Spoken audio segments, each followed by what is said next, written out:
بسم اللہ والحمدللہ صلاۃ والسلام علی ابوالقاسم محمد بن عبداللہ خاتم النبیین۔ ام، ذرا تصور کریں کہ ایک انتہائی شاندار اور بہت ہی پیچیدہ عمارت کا ماسٹر پلان اور اس کا مکمل بلو پرنٹ اس وقت فائنل ہو چکا ہے جب اس زمین کا وجود ہی نہیں تھا جہاں وہ عمارت تعمیر ہونی ہے۔ جی ہاں، مطلب زمین تو کیا، وہاں مٹی کا ایک ذرہ تک موجود نہیں تھا۔ بالکل۔ اور آج کے اس تفصیلی جائزے میں ہم جن مستند ذرائع کا مطالعہ کر رہے ہیں نا، وہ انسانی تاریخ اور کائنات کے حوالے سے بالکل ایسا ہی کچھ دعویٰ کرتے ہیں۔ ہم ترمذی، حاکم، بخاری اور مسلم کی ان حدیث کا جائزہ لے رہے ہیں جو حضور نبی اکرم صلی اللہ علیہ وسلم کی کائناتی حیثیت کو بے نقاب کرتی ہیں۔ صحیح۔ اور یہاں ایک بات میں شروع میں ہی واضح کرتا چلوں کہ ہمارا مقصد آج صرف کوئی تاریخی حوالے دینا نہیں ہے، بلکہ ان کے پیچھے چھپے ہوئے کائناتی حقائق کو سمجھنا ہے۔ تاریخ تو ہمیں صرف یہ بتاتی ہے کہ کوئی واقعہ کب پیش آیا، لیکن آج کا یہ مطالعہ ہمیں اس دنیا کے اساسی اور روحانی ڈھانچے تک لے جائے گا۔ نظام کتنا وسیع ہے۔ ہم اکثر وقت کو صرف ایک سیدھی لکیر کی طرح دیکھتے ہیں، ماضی، حال اور مستقبل، لیکن جب ہم ان ذرائع کو پڑھتے ہیں تو سب کچھ بدل جاتا ہے۔ بالکل بدل جاتا ہے۔ ہم دراصل اپنی اس محدود عقل سے اس لامحدود نظام کو قیاس کرنے کی ایک ناکام کوشش کر رہے ہوتے ہیں، جو کہ ناممکن ہے، کیونکہ حقیقت ہمارے ان مادی پیمانوں سے بہت بلند ہے۔ صحیح۔ اور یہی وہ نقطہ ہے جہاں سے میں آج کی اس گفتگو کو باقاعدہ شروع کرنا چاہتا ہوں، کیونکہ اس بات نے مجھے ذاتی طور پر بہت الجھایا ہوا ہے۔ اچھا، وہ کیسے؟ دیکھیں، میرے سامنے حضرت ابو ہریرہ اور حضرت میسرہ فجر، حضرت ابن عباس اور حضرت عبداللہ بن شقیق کی روایات موجود ہیں، اور اس کے علاوہ حضرت عمر اور حضرت عامر رضی اللہ عنہم کی روایات بھی اسی سلسلے کی ہیں۔ جی بالکل، یہ تمام روایات ایک ہی کائناتی حقیقت کی طرف اشارہ کرتی ہیں۔ تو ان سب میں صحابہ کرام کی طرف سے ایک مشترک سوال پوچھا گیا کہ یا رسول اللہ، آپ کے لیے نبوت کب واجب ہوئی؟ اور جواب ملا کہ جبکہ حضرت آدم علیہ السلام کی تخلیق ابھی روح اور جسم کے درمیانی مرحلے میں تھی۔ اور ایک اور روایت کے الفاظ ہیں کہ جب وہ مٹی میں گندھے ہوئے تھے۔ جی بالکل۔ تو اب یہ سن کر میرے ذہن میں ایک بہت ہی بنیادی اور میں کہوں گی کہ ایک منطقی سوال پیدا ہوتا ہے۔ جی بتائیے۔ اگر ایک ہستی کی نبوت، اس کا منصب اس وقت سے قائم ہے جب پہلے انسان کا مادی وجود تک نہیں بنا تھا، تو پھر انہیں 7ویں صدی عیسوی کے عرب میں اتنی سخت مادی اور جسمانی جدوجہد سے کیوں گزرنا پڑا؟ مطلب اگر سب کچھ پہلے سے ہی طے تھا تو اتنی تاخیر اور اتنی مشقت کیوں؟ یہ بہت ہی شاندار اور بنیادی سوال ہے۔ اس الجھن کی سب سے بڑی وجہ یہ ہے کہ ہم طے پانے کو دنیاوی وقت یعنی ٹائم اور سپیس کے پیمانے پر ماپ رہے ہیں۔ ہم سمجھتے ہیں کہ یہ کسی کیلنڈر کی تاریخ ہے، استغفر اللہ، حالانکہ یہ مادی تخلیق سے پہلے کی حالت کا ذکر ہے۔ اچھا، یعنی یہ کیلنڈر کے حساب سے نہیں تھا؟ بالکل نہیں۔ جب حدیث میں یہ الفاظ آتے ہیں کہ روح اور جسم کے درمیانی مرحلے میں، تو یہ دراصل اس حالت کا ذکر ہے جسے ہم ازلی حقیقت یا الہی علم کا دائرہ کہتے ہیں۔ اسے یوں سمجھیں، کیا کشش ثقل یعنی گریوٹی کا قانون اس وقت موجود تھا جب کائنات میں پہلا ستارہ یا پہلا سیارہ بنا؟ ظاہر ہے وہ اصول تو پہلے سے موجود ہوگا، تبھی تو مادے نے اس کے مطابق شکل اختیار کی اور ستارے بنے۔ بالکل صحیح۔ کشش ثقل کا قانون مادی اجسام کے وجود میں آنے سے پہلے ایک کائناتی حقیقت کے طور پر موجود تھا۔ وہ اصول کائنات کی بنیاد میں شامل تھا۔ ارے واہ، یہ تو بڑی زبردست مثال ہے۔ تو اسی طرح نبوت صرف ایک تاریخی واقعہ نہیں ہے جو کسی خاص تاریخ کو شروع ہوا۔ یہ اس کائنات کی تخلیق کا بنیادی اصول اور مقصد ہے۔ جب کائنات کا خاکہ بن رہا تھا تو اس کا مرکزی نقطہ محمد صلی اللہ علیہ وسلم کی نبوت تھی۔ رہی بات مادی دنیا میں جدوجہد کی، تو وہ انسانوں کے لیے ایک عملی نمونہ پیش کرنے کے لیے تھی۔ یعنی کائناتی اصول کو دنیاوی وقت میں نافذ ہونے کے لیے اسباب اور مشقت کی ضرورت تھی۔ جی ہاں، تاکہ انسان جو کہ گوشت پوشت کا بنا ہے وہ اس سے سیکھ سکے۔ اگر وہ ماورائی طریقے سے اچانک نازل ہو جاتی تو انسان اسے اپنا آئیڈیل کیسے بناتا؟ اب مجھے سمجھ آ رہا ہے۔ تو مطلب یہ کہ جو چیز اس بلو پرنٹ میں تھی اسے عملی شکل دینے کے لیے دنیا کے طبعی قوانین اور انسانی معاشرت کے دھارے سے گزرنا پڑا تاکہ ہم انسان اسے سمجھ سکیں اور اپنی زندگیوں میں کاپی کر سکیں۔ بالکل یہی بات ہے۔ لیکن یہاں مجھے ایک اور چیز حیران کر رہی ہے۔ حضرت عامر رضی اللہ عنہ کی جو روایت ہے اس میں الفاظ ہیں کہ جب مجھ سے میثاق نبوت لیا گیا تھا اس وقت حضرت آدم علیہ السلام روح اور جسم کے درمیانی مرحلے میں تھے۔ اب میثاق کا مطلب تو کوئی مضبوط معاہدہ یا وعدہ ہوتا ہے نا؟ جی، میثاق ایک انتہائی پختہ عہد کو کہتے ہیں۔ تو کیا اس کا مطلب یہ ہے کہ ان سے باقاعدہ کوئی کائناتی ڈیوٹی لی گئی تھی؟ جی ہاں، اور یہی وہ نقطہ ہے جو واقعی انسانی فہم کو چکرا دیتا ہے۔ یہ صرف ایک اعزاز نہیں تھا بلکہ ایک بہت بڑی کائناتی ذمہ داری کی تفویض تھی، اور جب ہم اس ذمہ داری کی وسعت کو دیکھتے ہیں تو بعض اوقات ایسا لگتا ہے کہ ہمارے پاس الفاظ کم پڑ گئے ہیں۔ ہاں، واقعی ایسا ہی ہے۔ ہم ان چیزوں کو پوری طرح بیان بھی نہیں کر سکتے۔ بالکل، ہم کن ماورائی حقیقتوں کو اپنے عام دنیاوی الفاظ میں سمیٹنے کی کوشش کر رہے ہیں۔ یہ بہت مشکل ہے۔ زبان واقعی ان مفاہیم کو مکمل طور پر ادا کرنے سے قاصر ہے۔ یہ ایک ایسا میثاق تھا جو زمان و مکان کے بننے سے پہلے طے پا چکا تھا۔ صحیح، اور میں بھی جب ان حقائق کو پڑھتی ہوں تو کبھی کبھی محسوس ہوتا ہے کہ شاید میری سمجھنے کی صلاحیت ہی ناقص ہے، استغفر اللہ، کیونکہ ہم ان چیزوں کو اپنے اس دنیاوی زاویے سے جج کر رہے ہوتے ہیں جہاں ہر چیز کی کوئی نہ کوئی ابتدا ہماری آنکھوں کے سامنے ہوتی ہے۔ بالکل، ہمارا ذہن چیزوں کو ایک شروعات اور انجام کے فریم میں ہی دیکھ سکتا ہے۔ خیر، اگر ہم اس تصور کو تھوڑا مزید کھولیں اور اسے روزمرہ کی زندگی سے جوڑیں تو اگر ہم یہ مان لیں کہ یہ عہدہ اور یہ مقام کائنات کے مادی وجود سے پہلے قائم ہو چکا تھا، تو سوال یہ پیدا ہوتا ہے کہ جب وہ ہستی اس دنیا میں آئی تو ان کا اس کائنات کے ساتھ اور خاص طور پر اس دنیاوی نظام کے ساتھ عملی تعلق کیا بنا؟ یہ گفتگو کا ایک بہت اہم موڑ ہے۔ جی، اور یہاں ہمارے ذرائع ایک بہت ہی دلچسپ واقعے کی طرف اشارہ کرتے ہیں۔ آپ شاید اس نام اور کنیت والے واقعے کی بات کر رہی ہیں جو حدیث میں آتا ہے۔ جی بالکل، حضرت جابر بن عبداللہ رضی اللہ عنہما کی روایت ہے، ایک شخص کے ہاں بیٹا پیدا ہوا تو اس نے اس کا نام محمد رکھا۔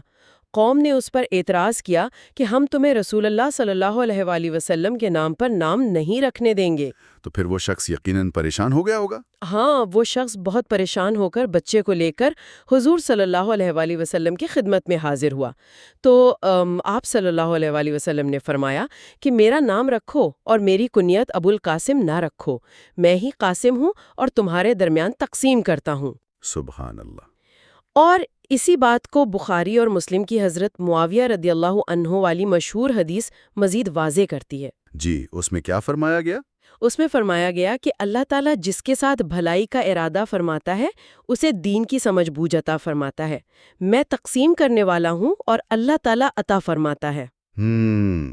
اب یہاں مجھے ایک چیز ذرا الجھا رہی ہے۔ نام رکھنے کی تو کھلی اجازت ہے جو کہ ایک طرح سے آپ کی ذات سے محبت کا اظہار ہے نا؟ جی بالکل اجازت ہے، لیکن ابو القاسم کی کنیت رکھنے سے سختی سے منع کر دیا گیا۔ اس ممانعت کے پیچھے کیا منطق ہو سکتی ہے؟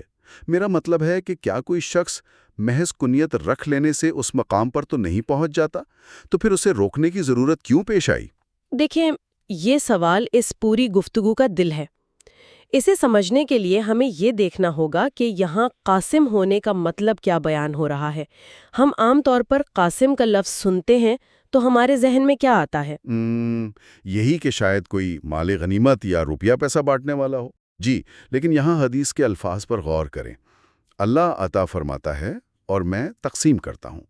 یہ کائنات کی روحانی اور مادی معیشت، جسے ہم اسپرچول اکانومی کہہ سکتے ہیں، اس کا بنیادی اصول بیان ہو رہا ہے۔ اسپرچول اکانومی، ذرا اس کو مزید واضح کریں۔ دیکھیں، اللہ تعالیٰ ایبسولوٹ سورس ہے، منبع ہے۔ اس کی نعمتیں لامحدود ہیں، لیکن وہ نعمتیں اس مادی دنیا تک پہنچنے کے لیے ایک خاص راستے، ایک چینل کی محتاج ہیں۔ تو کیا اس کا مطلب یہ ہے کہ اللہ براہ راست نہیں دے سکتا؟ یہ تو ایک بہت بڑا دعویٰ ہو جائے گا نا۔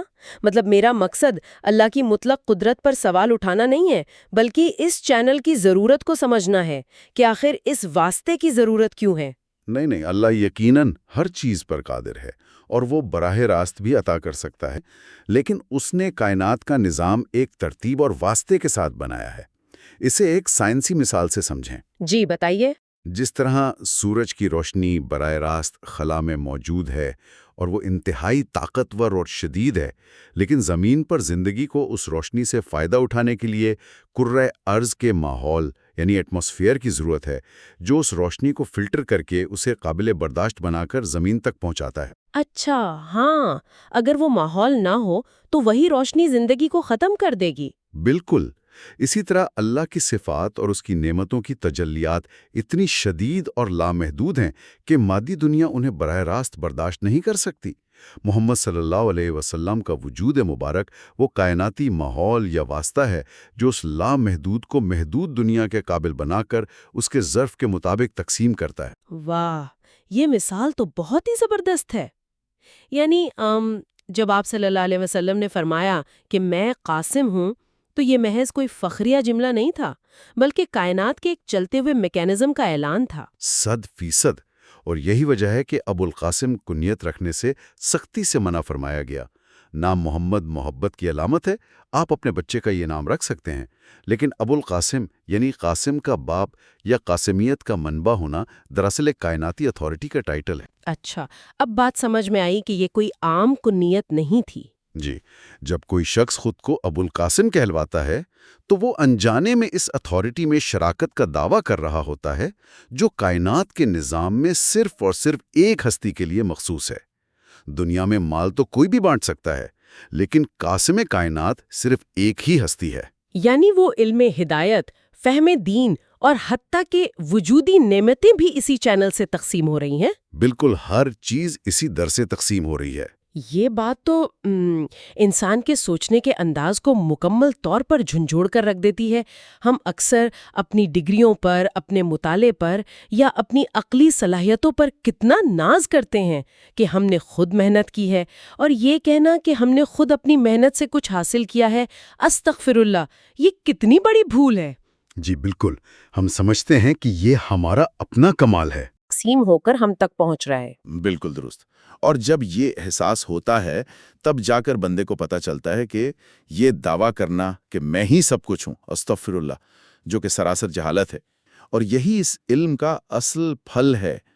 یہ حقائق ہمیں صرف معلومات فراہم نہیں کرتے، بلکہ یہ ہماری انا کے بت کو توڑتے ہیں۔ واقعی انسان کو اپنے ان تکبر بھرے لمحوں پر شدید ندامت ہوتی ہے۔ جی، جب انسان کو یہ گہرائی سے سمجھ آ جائے کہ تقسیم کا اختیار اور منبع کہیں اور ہے اور وہ صرف ایک ریسیور ہے، تو پھر اس کے اندر سے میں کا دعویٰ ختم ہو جاتا ہے، وہ سچا شکر گزار بن جاتا ہے۔ تو پھر یہاں سے ہم ایک بہت ہی دلچسپ اور منطقی سوال کی طرف چلتے ہیں۔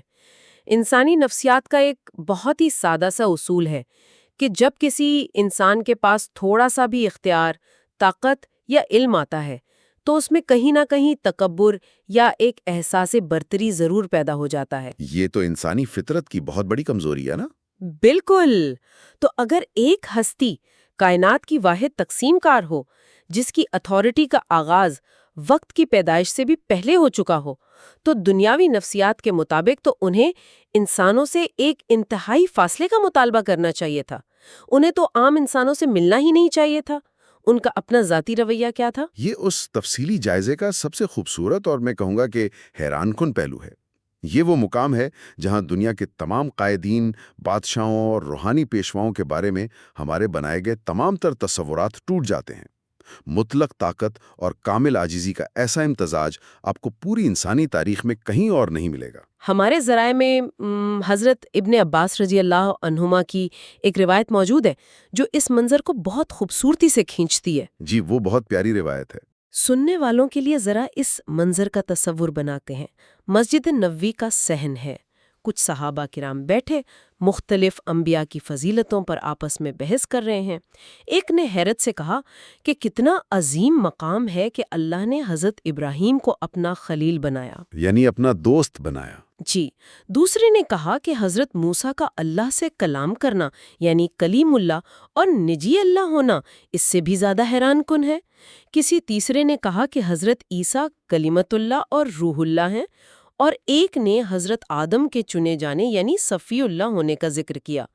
اتنے میں حضور صلی اللہ علیہ وسلم تشریف لاتے ہیں اور وہ یہ ساری گفتگو سن چکے ہوتے ہیں۔ یہاں ذرا ایک لمحے کے لیے صحابہ کرام کے طرز عمل کو بھی دیکھیں۔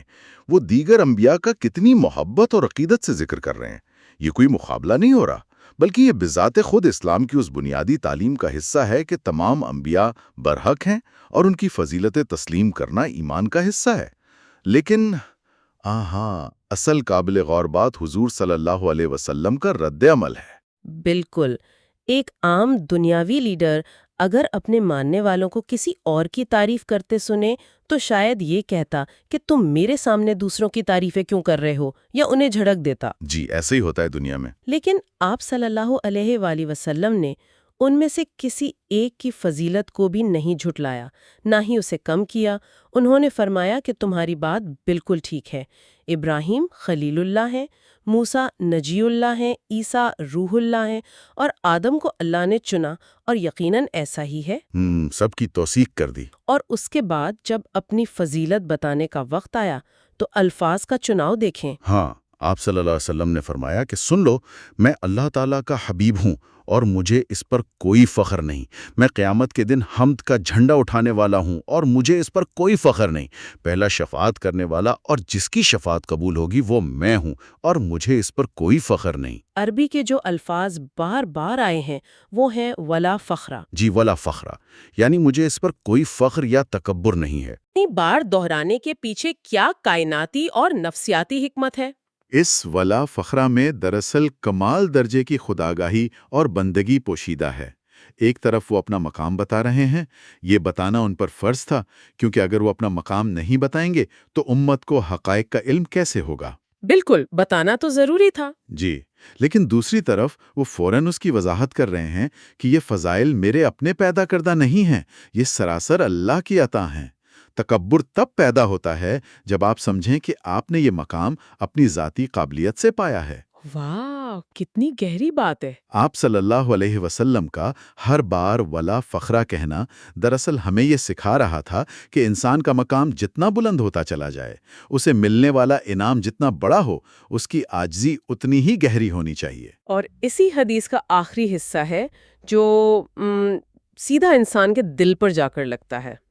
جب آپ صلی اللہ علیہ وآلہ وسلم نے فرمایا کہ سب سے پہلے جنت کا کنڈا کھٹکھٹانے والا بھی میں ہی ہوں، اللہ تعالیٰ میرے لیے اسے کھولے گا اور مجھے اس میں داخل فرمائے گا۔ میرے ساتھ فقیر و غریب مومن ہوں گے اور مجھے اس بات پر کوئی فخر نہیں۔ سبحان اللہ۔ ذرا اس تضاد پر غور کریں۔ وہ ہستی جس کے ہاتھ میں کائنات کی چابیاں ہیں، جب وہ تاریخ کے سب سے بڑے شاندار اور حتمی دروازے پر کھڑی ہوگی تو اس کے دائیں بائیں کوئی دنیاوی بادشاہ یا عمرہ نہیں ہوں گے، بلکہ وہ غریب اور فقیر لوگ ہوں گے۔ یہ سن کر میں سوچتی ہوں کہ ہم تو معمولی عہدہ ملنے پر انسانوں سے ملنا چھوڑ دیتے ہیں، استغفر اللہ، اور وہاں عالم یہ ہے۔ یہ بہت ہی تکلیف دہ اور تلخ حقیقت ہے جو آپ نے بیان کی۔ انسان جب طاقت یا عہدے میں ہوتا ہے تو اپنے جیسے طاقتوروں کو ڈھونڈتا ہے، اشرافیہ کے کلب جوائن کرتا ہے۔ ہم دنیا میں اپنا سٹیٹس بچانے کے لیے غریبوں سے کتنا دور بھاگتے ہیں، استغفر اللہ، لیکن وہاں دیکھیں کائنات کی سب سے بڑی طاقت کا مالک غریبوں کے ساتھ کھڑا ہے۔ یہ دنیا کے تمام متکبرین کے لیے ایک خاموش لیکن انتہائی طاقتور پیغام ہے نا؟ بالکل، کہ تمہارے دنیاوی معیارات اللہ کے نگاہ میں کوئی حیثیت نہیں رکھتے، اصل مقام عاجزی میں ہے۔ نبی کریم صلی اللہ علیہ وسلم کا ان غریبوں کو اپنے ساتھ رکھنے کا انتخاب اس بات کی حتمی دلیل ہے۔ کتنی عجیب اور شرمندہ کر دینے والی بات ہے کہ ہم معمولی سا بینک بیلنس بڑھ جانے پر اکڑنے لگتے ہیں، ہمارا لہجہ بدل جاتا ہے، ہم پرانے دوستوں کو پہچاننے سے انکار کر دیتے ہیں، اور دوسری طرف وہ ہستی ہے جس پر کائنات کا پورا نظام نازل ہو رہا ہے، جو علم اور رزق بانٹ رہی ہے، اور ان کی زبان پر ولا فخر ہے۔ جی، اور اگر ہم ان تمام باتوں کو ایک فریم میں جوڑیں تو آج کے اس تفصیلی مطالعے سے ہمیں جو تصویر ملتی ہے وہ کسی دیومالائی ہیرو کی نہیں ہے، بلکہ ایک ایسی کامل ہستی کی ہے جس کی نبوت مادی وقت کی تخلیق سے ماورا ہے۔ بالکل، جو دنیا میں تشریف لانے کے بعد اللہ کی ہر نعمت کا قاسم بنا۔ اور اس لامحدود اختیار کے باوجود وہ فخر اور تکبر سے مکمل طور پر پاک تھا۔ یہ ذرائع ہمیں سکھاتے ہیں کہ عظمت اختیار کے بے جا استعمال میں نہیں، بلکہ اختیار کے باوجود سر جھکا دینے میں ہے۔ 100% درست۔ اور یہیں سے ہمارے سننے والوں کے لیے سب سے بڑا عملی سبق ابھر کر سامنے آتا ہے۔ یہ سارا علم صرف معلومات جمع کرنے کے لیے نہیں ہے۔ ہم نے مقام کی بلندی اور دل کی عاجزی کا یہ جو حیرت انگیز ملاپ دیکھا ہے، اسے ہمیں اپنی زندگیوں پر لاگو کرنا ہے۔ یقیناً اسے عملی زندگی میں لانا ہی اصل مقصد ہے۔ تو اب جب ہم اس گفتگو کو سمیٹ رہے ہیں، میں چاہتی ہوں کہ ہم سب اس بات پر ضرور غور کریں اور اسے اپنے لیے ایک سوال بنا لیں۔ اگر وہ ہستی جس کے اشارے پر یہ کائنات چلتی ہے، جو تمام الہی علوم اور خزانوں کی تقسیم کنندہ ہے، وہ یہ سب کچھ بغیر کسی فخر کے مکمل انکساری کے ساتھ سر انجام دیتی ہے، تو پھر جب ہمیں اپنی روزمرہ زندگی میں کوئی چھوٹی سی کامیابی ملتی ہے، کوئی نیا علم ملتا ہے، تو ہمارا رد عمل کیا ہونا چاہیے؟ یہ واقعی ہم سب کے لیے ایک لمحہ فکریہ ہے۔ کیا ہم اس قاسم کائنات کے نقش قدم پر چلتے ہوئے عاجزی دکھاتے ہیں اور ولا فخر کا عملی نمونہ بنتے ہیں، یا ہم اپنی جھوٹی انا کے قیدی بن کر فخر کرنے لگتے ہیں؟ یہ وہ سوال ہے جو ہمیں روزانہ اپنے آپ سے پوچھنا چاہیے۔ بے شک۔ ھذا ما عندی واللہ ورسولہ اعلم بالصواب۔ بسم اللہ والحمد للہ، الصلاۃ والسلام علی ابی القاسم محمد بن عبداللہ خاتم النبیین۔ مطلب اگر ہم کائنات کے اصولوں پر غور کریں نا، تو ایک ایسا اٹل قانون ہے جو زمین کے ذروں سے لے کر آسمانوں کی وسعتوں تک ہر لمحہ لاگو ہے۔ جی بالکل، اور یہ واقعی ایک بہت گہری بات ہے۔ یعنی ایک ایسا نام جسے پکارے بغیر خود خالق کی وحدانیت کا اقرار بھی نامکمل اور ادھورا رہ جاتا ہے۔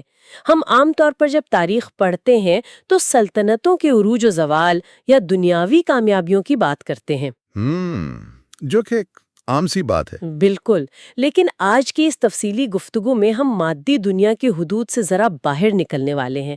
ہم ایک ایسے کائناتی اور روحانی تعلق کا گہرا مطالعہ کرنے جا رہے ہیں جو واقعی انسانی عقل کو حیرت میں ڈال دیتا ہے۔ اور اس کے لیے ہمارے پاس کچھ انتہائی مستند ذرائع بھی موجود ہیں نا۔ جی ہاں، بالکل، جن میں امام ابن حبان، امام ابو یعلا، امام بیہقی اور دیگر جلیل القدر محدثین کی بیان کردہ روایات شامل ہیں۔ ان ذرائع کی روشنی میں آج ہم حضور نبی اکرم صلی اللہ علیہ وآلہ وسلم کے رفعت ذکر اور جنت میں ان کے سب سے اعلیٰ مقام، جسے مقام وسیلہ کہا جاتا ہے، اس کی حقیقت سمجھنے کی کوشش کریں گے۔ اچھا، یہاں میں ایک بات واضح کرتا چلوں۔ اس گہرے علمی جائزے کا مقصد محض چند تاریخی یا احادیث کے حقائق کو دہرا دینا ہرگز نہیں ہے۔ مطلب اس کے پیچھے ایک بہت بڑی کائناتی حکمت موجود ہے۔ بالکل صحیح، یہ صرف معلومات کا تبادلہ نہیں ہے۔ جی، جب ہم خالق اور اس کے حبیب کے درمیان اس عظیم تعلق کی گہرائی میں اترتے ہیں تو دراصل ہم اس بات کی کھوج لگا رہے ہوتے ہیں کہ یہ محبت خود ہماری اپنی روزمرہ زندگیوں پر کیا اثر ڈالتی ہے۔ یعنی اس کا عملی پہلو کیا ہے؟ بالکل، کیونکہ ہم انسان اکثر اس دنیا کی تیز رفتاری، مادی الجھنوں اور نفسانی خواہشات میں کھو کر غفلت کا شکار ہو جاتے ہیں۔ استغفر اللہ۔ لیکن جب اس رفعت ذکر کے حقیقی معنی سمجھ میں آ جائیں تو یہ علم محض ایک عقیدہ نہیں رہتا، واقعی بلکہ یہ ہمارے اپنے باطن کے اندھیروں کو دور کرنے کا ایک انتہائی طاقتور ذریعہ بن جاتا ہے۔ چلے پھر اس کائناتی قانون کی بنیاد سے ہی اس بات کی گہرائی میں اترتے ہیں۔ اگر ہم ذرائع پر نظر ڈالیں تو ایک بات بہت واضح طور پر سامنے آتی ہے، جی، وہ کیا؟ وہ یہ کہ آپ صلی اللہ علیہ وآلہ وسلم کے مقام کی بلندی کا آغاز خود ان کے ذکر کے بلند ہونے سے ہوتا ہے۔ حضرت ابو سعید خدری رضی اللہ عنہ کی ایک نہایت اہم حدیث ہے جسے امام ابن حبان اور امام ابو یعلا نے بیان کیا ہے۔ اس کی اسناد بھی حسن ہے۔ بالکل، تو اس کا منظرنامہ کچھ یوں ہے کہ حضرت جبرائیل علیہ السلام حضور صلی اللہ علیہ وآلہ وسلم کے پاس آتے ہیں اور عرض کرتے ہیں کہ رب کائنات یہ پوچھتا ہے کہ میں نے آپ کا ذکر کیسے بلند کیا۔ سبحان اللہ، کیا کمال کا سوال ہے۔ اور اب اس سوال کے جواب میں آپ صلی اللہ علیہ وآلہ وسلم نے کوئی دعویٰ نہیں کیا، بلکہ نہایت عاجزی سے جواب دیا کہ اللہ تعالیٰ ہی بہتر جانتا ہے۔ یعنی یہاں عاجزی کی انتہا دیکھیے۔ جی ہاں، اور اس پر اللہ تعالیٰ کا جو پیغام تھا وہ کائنات کی تاریخ کا ایک فیصلہ کن موڑ ہے۔ فرمایا کہ جب بھی میرا ذکر ہوگا تو میرے ساتھ آپ کا بھی ذکر ہوگا۔ بے شک۔ اب یہاں ایک لمحے کے لیے رک کر ذرا اس پر غور کیا جائے۔ اگر کسی عظیم الشان سلطنت کی شاہی مہر کو دیکھا جائے تو اس پر بادشاہ کے نام کے ساتھ اس کے سب سے مقرب نمائندے کا نام بھی درج ہوتا ہے نا؟ بالکل ہوتا ہے۔ اور اس نمائندے کے نام کے بغیر بادشاہ کا کوئی فرمان، کوئی حکم نامہ مستند یا مکمل نہیں مانا جاتا۔ تو کیا اس کا مطلب یہ ہے کہ اللہ کی ہر عبادت کی قبولیت کی شرط ہی یہ بن چکی ہے کہ اس میں آپ صلی اللہ علیہ وآلہ وسلم کا ذکر شامل ہو؟ دیکھیے، اس شاہی مہر کی تشبیہ کو اگر ہم ذرا روحانی سائنس کے زاویے سے دیکھیں نا، تو یہ محض ایک علامتی اصول نہیں ہے، بلکہ یہ وجود کی حقیقت بن چکا ہے۔ وہ کیسے؟ خالق کائنات نے اپنی توحید کے اقرار کو اپنے نبی کی رسالت کے اقرار کے ساتھ ایک ایسی وحدت میں پرو دیا ہے جسے کسی بھی صورت الگ نہیں کیا جا سکتا۔ یہ کوئی ایسا قانون نہیں جو صرف زمین پر انسانوں کے لیے ہو۔ تو یعنی یہ پوری کائنات کے لیے ہے؟ بالکل، یہ وہ نظام ہے جس پر پوری کائنات کی بنیاد رکھی گئی ہے۔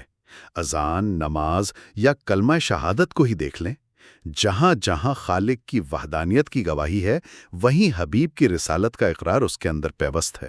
واقعی یہ ایک ناقابل تقسیم امتزاج ہے۔ جی، اور یہ بتاتا ہے کہ خالق تک پہنچنے کا کوئی ایسا راستہ سرے سے وجود ہی نہیں رکھتا جو اس کے حبیب کے ذکر سے ہو کر نہ گزرتا ہو۔ یہاں پھر ایک سوال ذہن میں ابھرتا ہے، اور وہ یہ کہ اگر کوئی انسان اپنی کم فہمی میں اس ذکر کو جدا کرنے کا سوچے یا یہ گمان کرے کہ وہ خالق تک کسی براہ راست راستے سے پہنچ سکتا ہے، تو استغفر اللہ، کیا وہ دراصل اس کائناتی قانون فطرت سے ہی بغاوت نہیں کر رہا ہوتا؟ جی، یہ ایک بہت نازک اور اہم نقطہ اٹھایا ہے آپ نے۔ بالکل، جب انسان اپنی عقل کے زام میں مبتلا ہو کر خالق کے بنائے ہوئے اس نظام میں ترمیم کرنے کی کوشش کرتا ہے، استغفر اللہ، تو وہ دراصل اپنی ہی روحانی تباہی کا سامان کر رہا ہوتا ہے۔ اللہ معاف کرے، بالکل صحیح کہا آپ نے۔ اور اسی لیے اس حدیث میں جو آپ صلی اللہ علیہ وآلہ وسلم کا جواب تھا کہ اللہ تعالیٰ ہی بہتر جانتا ہے، وہ ہمیں بندگی کی معراج سکھاتا ہے۔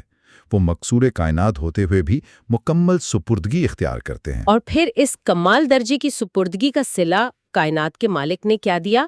یہی کہ اپنے نام کو ان کے نام کے ساتھ ابد تک کے لیے جوڑ دیا۔ جی، یہ وہ رفعت ذکر ہے جہاں زمان و مکان کی ہر قید ختم ہو جاتی ہے۔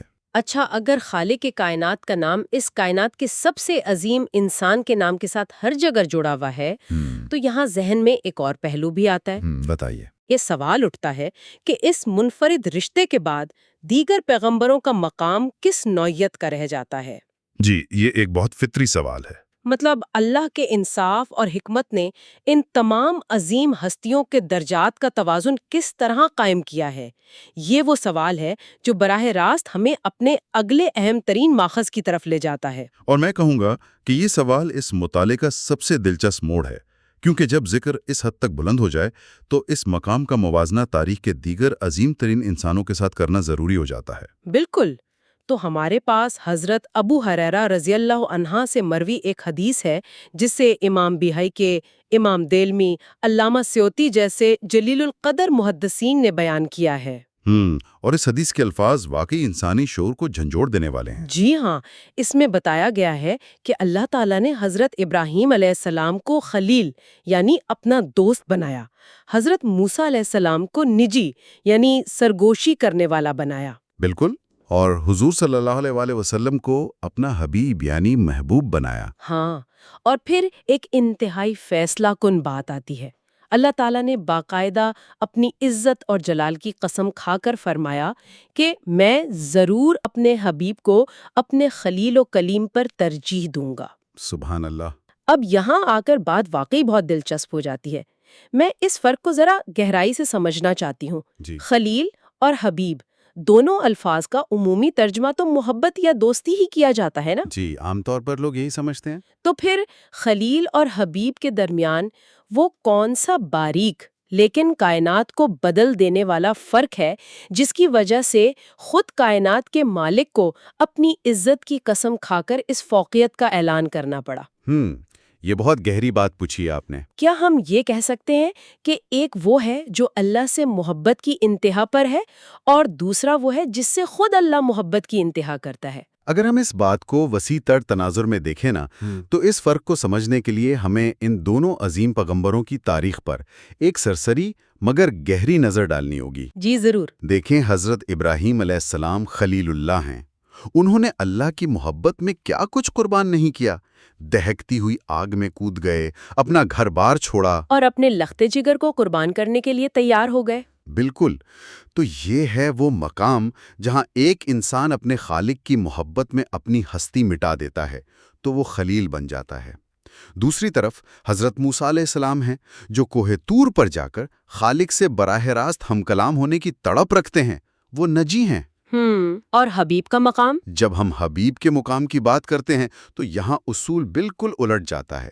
خلیل وہ ہے جو خالق کی رضا کا متلاشی ہے، جبکہ حبیب وہ ہے جس کی رضا خود خالق چاہتا ہے۔ ارے واہ، کیا خوبصورت بات کہی آپ نے۔ جی، یہ کوئی معمولی فرق نہیں ہے، یہ وہ مقام ہے جہاں خالق خود فرما رہا ہے کہ مجھے اپنی عزت اور اپنے جلال کی قسم، میرا حبیب مجھ سے بھی کچھ مانگے گا تو میں اسے رد نہیں کروں گا۔ تو یعنی قسم کھانے کا مقصد اس بات کی اہمیت کو ظاہر کرنا ہے؟ بالکل۔ قسم کھانے کا مطلب یہ ہے کہ کائنات کا ذرہ ذرہ اس حقیقت کو جان لے کہ یہ فوقیت محض ایک اعزاز نہیں بلکہ خالق کے جلال کا حصہ ہے۔ اس تشریح نے تو واقعتاً ایک نیا زاویہ دے دیا ہے، لیکن دیکھیں نا، کبھی کبھار انسانی عقل ان درجات کا موازنہ کرتے وقت ٹھوکر کھا جاتی ہے۔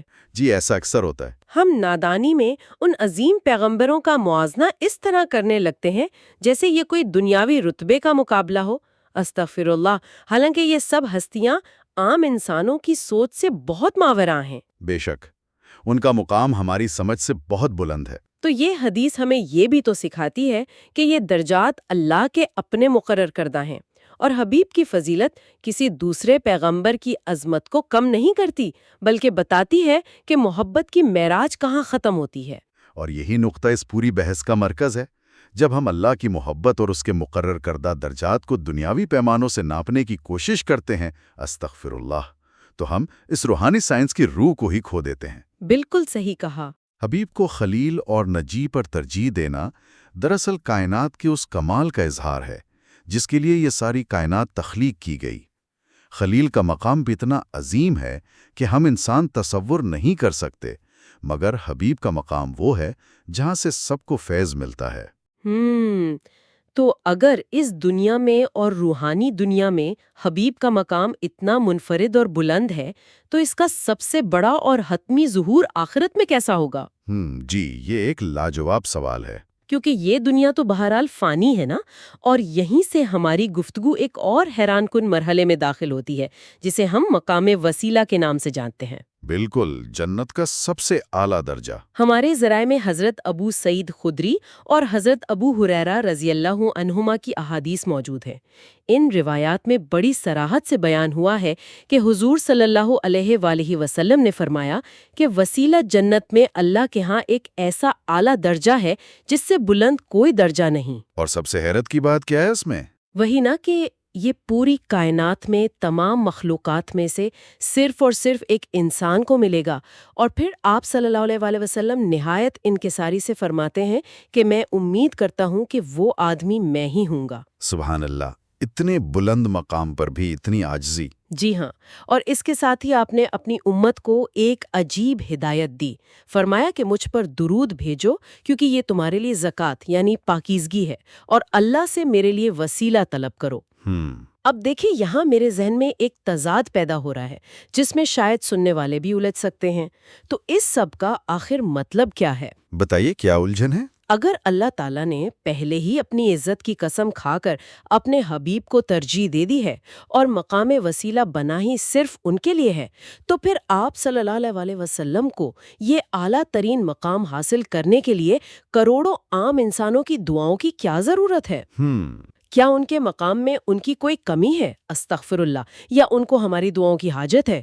یہ بہت اہم سوال پیدا کرتا ہے، اور در حقیقت اس سوال کا جواب ہی اس پوری تفصیلی گفتگو کی جان ہے۔ اگر بظاہر دیکھا جائے تو شاید ایسا ہی لگے کہ ہماری دعائیں انہیں اس مقام تک پہنچائیں گی۔ جی، عام طور پر ذہن میں یہی آتا ہے۔ لیکن حقیقت اور روحانی سائنس اس کے بالکل برعکس ہے۔ اصل میں حبیب کو ہماری کسی دعا کی کوئی حاجت نہیں ہے، اللہ کا فیصلہ اٹل ہے اور وہ مقام انہی کا ہے۔ تو پھر یہ دعا کیوں مانگنے کو کہا گیا؟ اصل راز اس ایک لفظ زکوٰۃ میں چھپا ہوا ہے جو حدیث کے متن میں استعمال کیا گیا ہے۔ آپ صلی اللہ علیہ وآلہ وسلم نے فرمایا کہ مجھ پر درود بھیجو کیونکہ یہ تمہارے لیے زکوٰۃ ہے۔ اچھا، یعنی پاکیزگی؟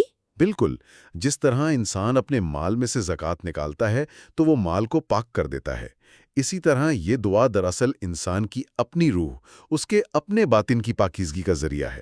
یہ ان کی ضرورت نہیں، یہ تو ہماری بقا کا مسئلہ ہے۔ ارے واہ، یہ بات تو ذہن کے کئی بند دروازے کھول رہی ہے۔ اسے میں ایک تشبیہ سے سمجھنے کی کوشش کرتی ہوں۔ جی ضرور، بتائیے۔ یہ ایسا ہی ہے جیسے سورج کی روشنی تو پہلے ہی اپنے عروج پر ہے، پوری کائنات کو روشن کر رہی ہے، لیکن جب ہم ایک آئینہ اس سورج کے سامنے کرتے ہیں تو کیا وہ آئینہ سورج کو کوئی روشنی دے رہا ہوتا ہے؟ ہرگز نہیں، سورج کو آئینے کی کوئی ضرورت نہیں۔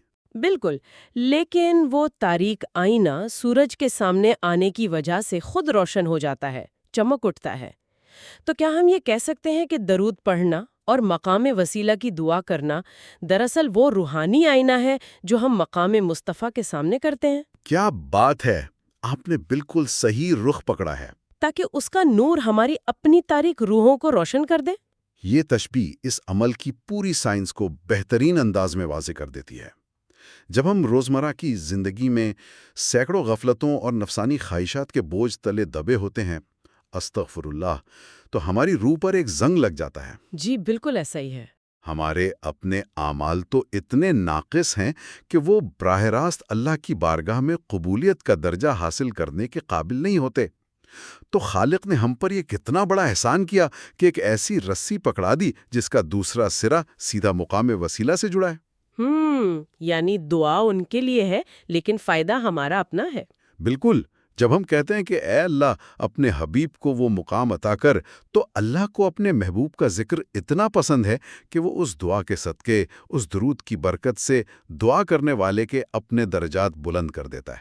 یہ مقام وسیلہ سے جڑنے کا ایک راستہ ہے۔ کیا کمال کا تصور ہے! مطلب اگر ہم یہ گمان کریں کہ ہماری دعاؤں سے ان کے مقام میں کوئی اضافہ ہو رہا ہے تو استغفر اللہ، یہ تو ہماری بہت بڑی خام خیالی ہوگی۔ جی ہاں، بالکل خام خیالی ہے۔ مقام وسیلہ تو وہ چوٹی ہے جس سے آگے کائنات کا کوئی وجود نہیں، وہ ایک مختص مقام ہے۔ ہم تو اس دعا کے ذریعے اس بہتے ہوئے سمندر سے اپنے لیے زندگی کا ایک قطرہ مانگ رہے ہوتے ہیں۔ بے شک، اور یہی وہ کائناتی حکمت ہے جسے سمجھنا آج کے دور میں سب سے زیادہ ضروری ہے۔ آپ اس پورے سفر کو ذرا ایک ساتھ ملا کر دیکھیے۔ جی، ایک طرف رفت ذکر ہے جہاں خالق اپنا نام اپنے حبیب کے نام سے جوڑتا ہے تاکہ توحید کی پہچان رسالت کے بغیر ممکن نہ رہے۔ دوسری طرف خلیل اور نجی جیسے درجات کا فرق ہے جہاں وہ اپنی عزت کی قسم کھا کر اپنے حبیب کو ترجیح دیتا ہے۔ بالکل۔ اور پھر آخر میں مقام وسیلہ ہے جو جنت کی وہ معراج ہے جہاں سے اللہ کی ساری رحمتیں کائنات پر تقسیم ہونی ہیں، اور اس تک پہنچنے کا جو راستہ ہمیں بتا دیا گیا وہ ہے درود اور وسیلے کی دعا۔ یہ علمی جائزہ واقعی روح پرور ہے۔ ہم نے آج جن مستند احادیث کی روشنی میں یہ سفر طے کیا ہے، اس نے ہمارے سامنے ایک حیرت انگیز کائناتی نظام کھول کر رکھ دیا ہے۔ جی بالکل۔ ہم نے دیکھا کہ کس طرح بات رفت ذکر سے شروع ہوتی ہے، پھر یہ سفر آگے بڑھ کر مقام حبیب کی شکل اختیار کرتا ہے، اور پھر اس سفر کی آخری منزل جنت کا وہ منفرد ترین اور اکیلا درجہ مقام وسیلہ ہے جو صرف ایک ہستی کے لیے مختص ہے۔ اور سب سے دل فریب پہلو یہی ہے کہ یہ درجات ہم انسانوں سے کٹے ہوئے نہیں ہیں۔ بالکل، اللہ نے درود اور وسیلہ کی دعا کے ذریعے اس مقام کی برکات کو ہماری اپنی ہی روح کی زکوٰۃ اور پاکیزگی کا ذریعہ بنا دیا ہے۔ یہ جاننا کتنا بصیرت افروز ہے نا؟ اور اسی غور و فکر اور بصیرت کو سمیٹتے ہوئے اس تفصیلی گفتگو کے اختتام پر ہم سننے والوں کے لیے ایک ایسا گہرا سوال چھوڑنا چاہیں گے جو ان تمام حقائق پر مبنی ہے۔ جی ضرور۔ اگر جنت کا سب سے اعلیٰ مقام صرف اور صرف ایک ہی ہستی کے لیے مخصوص ہے اور ان پر بھیجا گیا درود دراصل ہمارے اپنے ہی اعمال کی زکوٰۃ یعنی پاکیزگی ہے، تو کیا اس افراتفری اور شور و غل سے بھری زندگی میں کثرت سے ان کا نام لینا دراصل ہماری اپنی ہی روح کو اس دنیا کے اندھیروں سے بلند کرنے کا سب سے طاقتور ذریعہ نہیں ہے؟ ھذا ما عندی واللہ ورسولہ اعلم بالصواب۔ بسم اللہ والحمد للہ الصلاۃ والسلام علی ابی القاسم محمد ابن عبداللہ خاتم النبیین۔ آج کے اس تفصیلی جائزے میں ہم ایک بہت ہی حیرت انگیز اور گہرے موضوع پر بات کرنے والے ہیں۔ بالکل، اور یہ موضوع ایسا ہے جو ہماری تاریخ اور انسانی نفسیات دونوں کو کور کرتا ہے۔ ہاں، ذرا تصور کریں کہ ایک ایسا شخص جو دنیا کے خطرناک ترین علاقے میں موجود ہے، ہر طرف اس کے جانی دشمن گھات لگائے بیٹھے ہیں، صحیح۔ جو اسے راستے سے ہٹانے کے لیے کسی بھی حد تک جانے کو تیار ہیں۔ اس کی حفاظت کے لیے دنیا کی بہترین سیکیورٹی ٹیم، انتہائی وفادار پہرے دار ہر وقت اس کے خیمے کے باہر پہرا دے رہے ہیں۔ ہر مسلسل خطرے کی وجہ سے راتوں کی نیندیں اڑی ہوئی ہیں۔ بالکل، اور پھر اچانک ایک رات وہ شخص خیمے سے باہر آتا ہے اور اپنے ان تمام مسلح پہرے داروں سے کہتا ہے کہ آپ سب اپنے گھروں کو لوٹ جائیں، مجھے اب آپ کی کسی حفاظت کی ضرورت نہیں رہی۔ مطلب بغیر کسی ہتھیار کے، بغیر کسی محافظ کے؟ ہاں، آخر کوئی انسان ایسا کیوں کرے گا؟ تو جب بھی ہم اتنے عظیم اور الہی موضوعات پر بات کرتے ہیں تو اپنی بے پناہ انسانی کمزوریوں اور علم کی شدید کمی کا اعتراف کرتے ہوئے دل سے بس یہی نکلتا ہے، استغفر اللہ۔ بے شک، بالکل ایسے ہی ہے۔ تو چلیے اس بات کو تفصیل سے سمجھتے ہیں کہ یہ ظاہری سیکیورٹی کا ہٹایا جانا کس چیز کا نقطہ آغاز تھا۔ آج کے ذرائع ہمیں تاریخ اور احادیث کے مستند حوالوں سے ایک ایسے سفر پر لے کر جائیں گے جو ظاہری اسباب سے شروع ہو کر غیبی حقائق تک جاتا ہے۔ دیکھیں، اصل میں اس واقعے کے پس منظر کو سمجھنے کے لیے ہمیں اس وقت کے مدینہ کے حالات کی نفسیات کو سمجھنا ہوگا۔ صحیح۔ یہ محض چند خیموں اور پہرے داروں کی بات نہیں ہے۔ اس وقت مسلمانوں کی تعداد مٹھی بھر تھی اور پورا خطہ ان کے خون کا پیاسا تھا۔ یعنی ہر رات اس خوف میں گزرتی تھی کہ کسی بھی وقت کوئی اچانک حملہ ہو سکتا ہے۔ بالکل۔ مدینہ کا ابتدائی دور ایک انتہائی سخت اور اعصاب شکن دور تھا، اور اسی تناظر میں ہمیں معلوم ہوتا ہے کہ نبوت کا سفر صرف ایک روحانی پیغام پہنچانے تک محدود نہیں تھا، بلکہ ایک نئی تہذیب کی بنیاد رکھنا تھا۔ اور ظاہر ہے اس کے لیے اس پیغام اور پیغام پہنچانے والے کی جان کی حفاظت ایک بنیادی ضرورت تھی۔ 100% ایسا ہی ہے۔ تو اسی ظاہری حفاظت کے حوالے سے ہماری آج کی ریسرچ میں حضرت عائشہ رضی اللہ عنہا کی ایک انتہائی مستند روایت موجود ہے۔ اچھا۔ وہ بتاتی ہیں کہ اس ابتدائی دور میں نبی کریم صلی اللہ علیہ وآلہ وسلم کی حفاظت کا باقاعدہ مطلب فزیکل انتظام کیا جاتا تھا۔ رات کے وقت صحابہ کرام باری باری پہرا دیا کرتے تھے۔ اور دیکھا جائے تو یہ ایک بالکل فطری بات ہے۔ ہاں، فطری ہے، کیونکہ ہم اکثر سنتے ہیں کہ اسباب کو اختیار کرنا، خطرات سے بچاؤ کی تدابیر کرنا تو خود سنت کا حصہ ہے۔ بالکل سنت ہے۔ تو پھر وہ کیا لمحہ تھا جس نے اس پوری اسٹریٹجی کو بدل کر رکھ دیا؟ مطلب اگر احتیاط کرنا سنت ہے تو پھر ان پہرے داروں کو واپس بھیجنا تو بظاہر اس اصول کے خلاف لگتا ہے نا؟ یہ بہت ہی منطقی سوال ہے۔ ہمت، بہادری اور توکل کا مطلب بے وقوفی ہرگز نہیں ہوتا۔ صحیح۔ دنیاوی اسباب کے تقاضوں کو پورا کرنا، سیکیورٹی کا بندوبست کرنا اس وقت کی ڈیمانڈ تھی، لیکن تاریخ کا وہ رخ اس وقت بدلتا ہے جب سورۃ المائدہ کی آیت 67 کا نزول ہوتا ہے۔ وہ مشہور آیت؟ ہاں، اس آیت میں اللہ تعالیٰ نے ایک ایسا اعلان کیا جس کی نظیر پوری انسانی تاریخ میں نہیں ملتی۔ الفاظ کچھ یوں تھے کہ اور اللہ لوگوں کے شر سے آپ کی حفاظت فرمائے گا۔ سبحان اللہ! یعنی یہ کوئی عام تسلی نہیں تھی؟ بالکل نہیں، یہ کائنات کے خالق کی طرف سے ایک براہ راست، غیر مشروط اور حتمی ضمانت تھی۔ اور یہاں سب سے حیران کن بات یہ ہے کہ اس آیت کے نزول کا ریاکشن کتنا فوری تھا۔ اچھا، کیا کیا انہوں نے؟ آپ صلی اللہ علیہ وسلم نے فوراً اپنے خیمہ مبارک سے سر اقدس باہر نکالا اور پہرے داروں سے فرمایا کہ لوگو میرے پاس سے ہٹ جاؤ، اللہ تعالیٰ نے میری حفاظت کا ذمہ لے لیا ہے۔ واہ! مطلب یہ وہ مقام ہے جہاں ظاہری اسباب اور مادی دنیا کے قوانین پیچھے رہ جاتے ہیں اور ایک خالص الہی تعلق سامنے آتا ہے۔ بالکل ایسا ہی ہے۔ یہ توکل اور بھروسے کی ایسی سطح ہے جس کو شاید آج کے اس ماڈرنسٹک دور میں ہضم کرنا ہمارے لیے بہت مشکل ہو۔ یہ تو بالکل ایسا ہی ہے جیسے آج کے دور میں کوئی ملک کا سربراہ اپنی بلٹ پروف گاڑیوں کے قافلے، سنائپرز اور جدید ترین سیکیورٹی نیٹ ورک کو برخاست کر دے۔ ہاں، صرف اور صرف اس لیے کیونکہ اسے یہ یقین ہو جائے کہ کائنات کی سب سے بڑی طاقت نے اسے ایک ڈیوائن شیلڈ، ایک غیبی ڈھال فراہم کر دی ہے۔ بالکل، یعنی جب وہ غیبی شیلڈ آ گئی تو یہ فزیکل شیلڈ بالکل بے معنی اور غیر ضروری ہو کر رہ گئیں۔ اس تمثیل نے بات کو بالکل واضح کر دیا ہے۔ اسباب کی اہمیت صرف اس وقت تک ہے جب تک مسبب الاسباب خود راستے میں حائل نہ ہو۔ صحیح بات ہے۔ اور جب ہم انسانوں کی عمومی نفسیات کو دیکھتے ہیں، ہمارے کمزور توکل، ہمارے ڈگمگاتے ہوئے بھروسے پر نظر ڈالتے ہیں، مطلب ہم اپنے بینک بیلنس یا اپنی معمولی سی نوکری پر کتنا انحصار کرتے ہیں اور ذرا سی مشکل پر کیسے گھبرا جاتے ہیں، تو مجھے واقعی اپنے حال پر افسوس ہوتا ہے اور میں کہتا ہوں استغفر اللہ۔ واقعی ہم نے ظاہری اسباب کو ہی اپنا سب کچھ بنا لیا ہے اور ان کے پیچھے کام کرنے والی اس حقیقی طاقت کو مکمل طور پر فراموش کر دیا ہے۔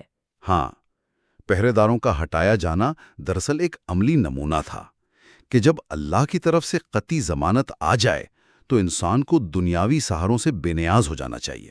تو پھر یہاں ایک اور سوال پیدا ہوتا ہے، کیا یہ محض ایک نفسیاتی تسلی تھی؟ کیا مطلب؟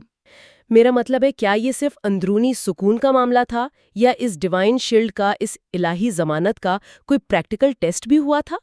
ٹیسٹ تو بالکل ہوا تھا اور بہت سخت ٹیسٹ ہوا تھا۔ کیونکہ مکے میں تو ایسے لوگ موجود تھے جو کسی اصول کو، کسی غیبی طاقت کو مانتے ہی نہیں تھے، اور اس حوالے سے آج کی ریسرچ ہمیں ایک ایسے واقعے کی طرف لے جاتی ہے جس نے اس وقت کے سب سے بڑے دشمن کے ہوش اڑا دیے۔ آپ ابو جہل کی بات کر رہی ہیں؟ بالکل، ہم بات کر رہے ہیں ابو جہل کی۔ حضرت ابو ہریرہ رضی اللہ عنہ کی جو روایت ہمارے سامنے ہے وہ کسی سنسنی خیز فلم کے منظر سے کم نہیں ہے۔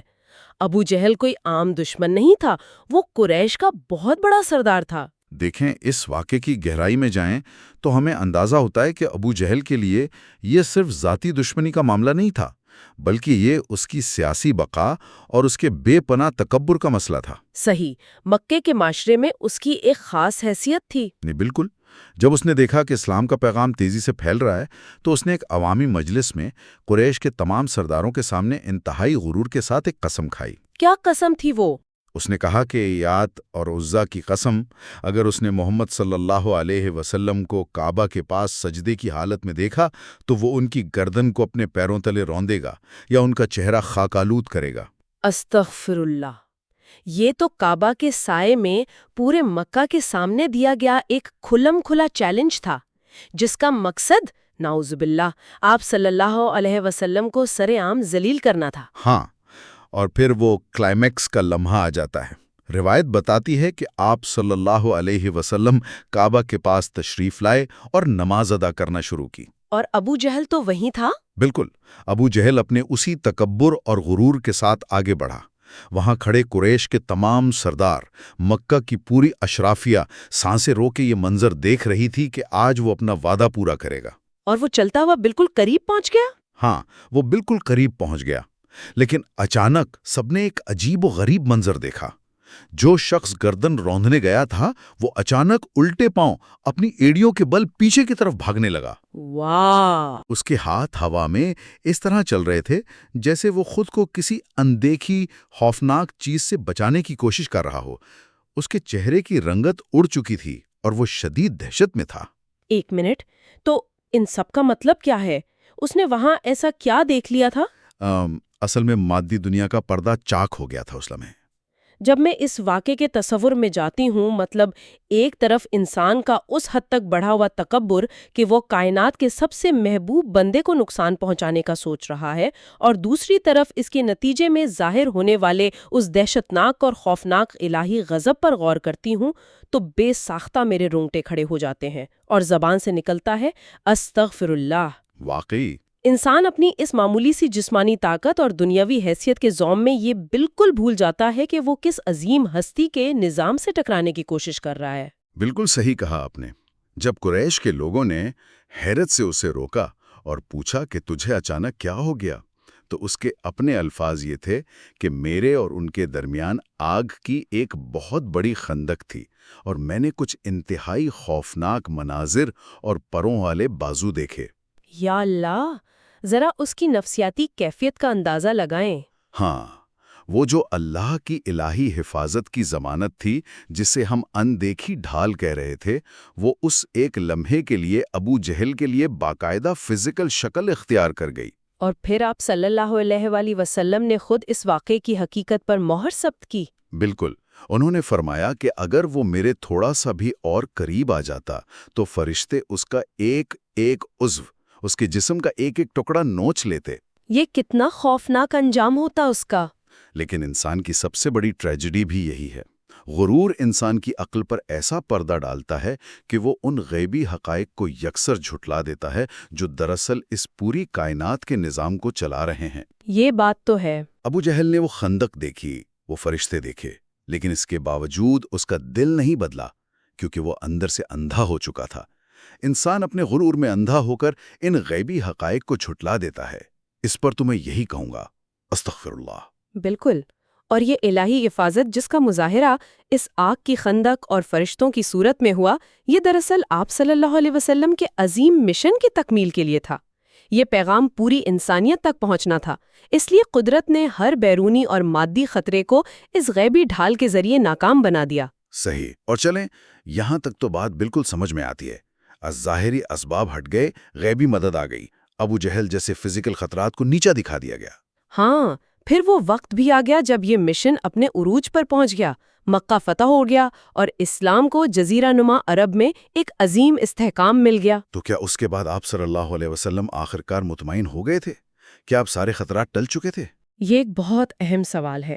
ہمارے ذرائع بتاتے ہیں کہ جیسے ہی بیرونی خطرات ختم ہوئے، آپ کی توجہ ایک بالکل نئی اور شاید اس سے بھی زیادہ خطرناک چیز کی طرف مبذول ہو گئی۔